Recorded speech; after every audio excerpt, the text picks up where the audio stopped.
ಶ್ರೀವೆಂಕಟೇಶಂ ಲಕ್ಷ್ಮೀಶಂ ಅನಿಷ್ಟಗ್ರಮಭಿಷ್ಟದಂ ಚತುರ್ಮುಖೈರತನಿಯಂ ಶ್ರೀನಿವಾಸಂ ಭಜೇನಿಶಂ ಆನಂದತೀರ್ಥವರದೆ ದಾನವಾರಣ್ಯ ಪಾವಕೆ ಜ್ಞಾನದಾಯಿನಿ ಸರ್ವೇಶಿ ಶ್ರೀನಿವಾಸೇಸ್ತು ಮೇ ಮನಃ.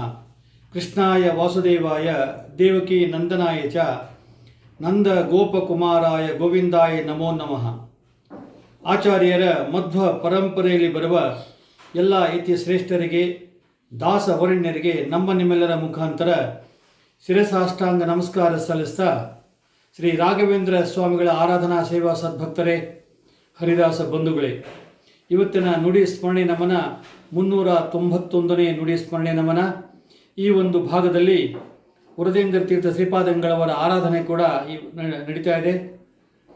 ವರದೇಂದ್ರ ತೀರ್ಥರು ಅಂತ ಹೇಳಿದರೆ ವಸುದೇಂದ್ರ ತೀರ್ಥರ ಕರಕಮಲ ಸಂಜಾತರು. ಅವರ ಪೂರ್ವಾಶ್ರಮದ ಹೆಸರು ಬಲರಾಮಾಚಾರ್ಯರು ಅಂತ ಹೇಳಿ.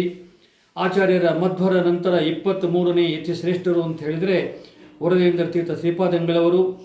ರಾಯರೇ ತಾವಿದ್ದಾಗ ಹೇಳಿದರಂತೆ, ಸಪ್ತಮೋ ಮತ್ಸಮೋ ಯೋಗಿ ವರದೇಂದ್ರೋ ಭವಿಷ್ಯತಿ ಅಂತ ಹೇಳಿ.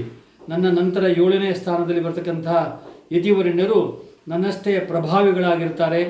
ಅವರ ಅನುಗ್ರಹದಿಂದ ಸಾಕಷ್ಟು ಜನರು ಉದ್ಧಾರ ಆಗ್ತಾರೆ ಅಂತ ಹೇಳಿ ರಾಯರ ತಮ್ಮ ಕಾಲದಲ್ಲೇ ನುಡಿದಂಥ ವಾಣಿ, ಆ ವಾಣಿಯ ಶಕ್ತಿಯೇ ವರದೇಂದ್ರ ತೀರ್ಥರು. ಅವರ ಒಂದು ಕಾಲದಲ್ಲಿ ಶ್ರೀಮಠ ಬಹಳ ವಿಶೇಷ ಅಭಿವೃದ್ಧಿಯನ್ನು ಹೊಂತು ರಾಯರ ಮಠದ ಪರಂಪರೆಯಲ್ಲಿ ಒಂದು ಒಳ್ಳೆಯ ಸ್ಥಾನ, ಒಳ್ಳೆಯ ಒಂದು ವೇದಾಧ್ಯಯನ ಪ್ರತಿಯೊಂದನ್ನು ಮಾಡಿದ ಕೀರ್ತಿ ವರದೇಂದ್ರ ತೀರ್ಥ ಶ್ರೀಪಾದಂಗಳವರಿಗೆ ಸಲ್ತಾ ಇದೆ. ಇವತ್ತು ಜಗನ್ನಾಥ ದಾಸರು ಇರಬಹುದು, ಅವರ ತಂದೆಯವರು ಕೂಡ ವರದೇಂದ್ರ ತೀರ್ಥರಲ್ಲಿ ಪಾಠ ಪ್ರವಚನದ ಜೊತೆಗೆ ತಮ್ಮ ದಾಸ ಒಂದು ನಿಷ್ಠೆಯನ್ನು ಒಂದು ವಿಶೇಷವಾಗಿ ಸಮಾಜಕ್ಕೆ ಕೊಟ್ಟಂತಹವರು ಜಗನ್ನಾಥ ದಾಸರು.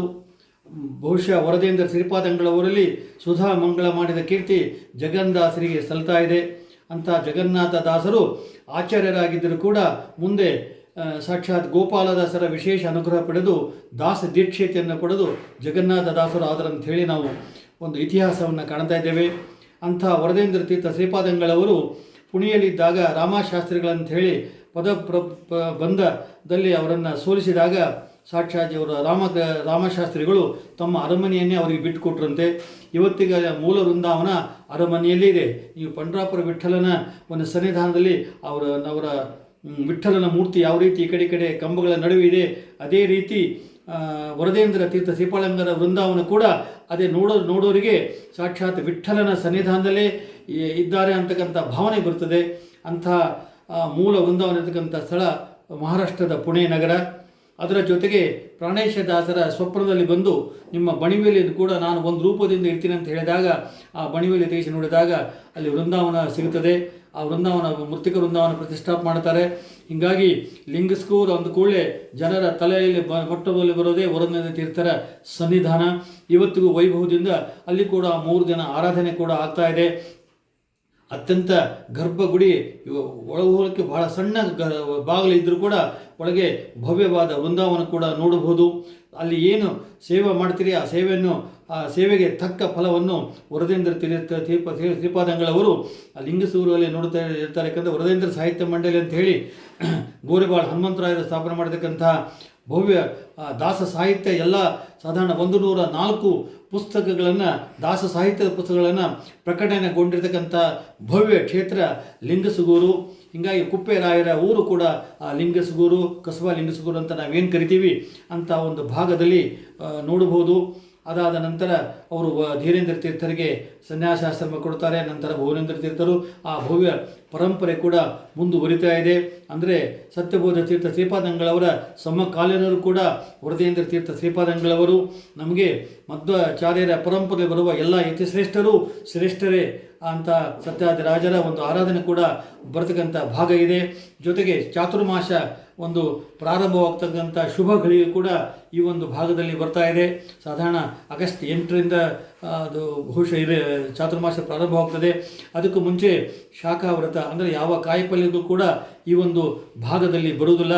ಅಂಥ ವ್ರತಗಳ ಪ್ರಾರಂಭ ಮಾಡತಕ್ಕಂಥ ಅತ್ಯುತ್ತಮ ಒಂದು ಮಾಸ ಅಂತ ಹೇಳಿದರೆ ಆಷಾಢ ಮಾಸ. ಈ ಮಾಸದಲ್ಲಿ 2 ಏಕಾದಶಿ ಬರ್ತದೆ.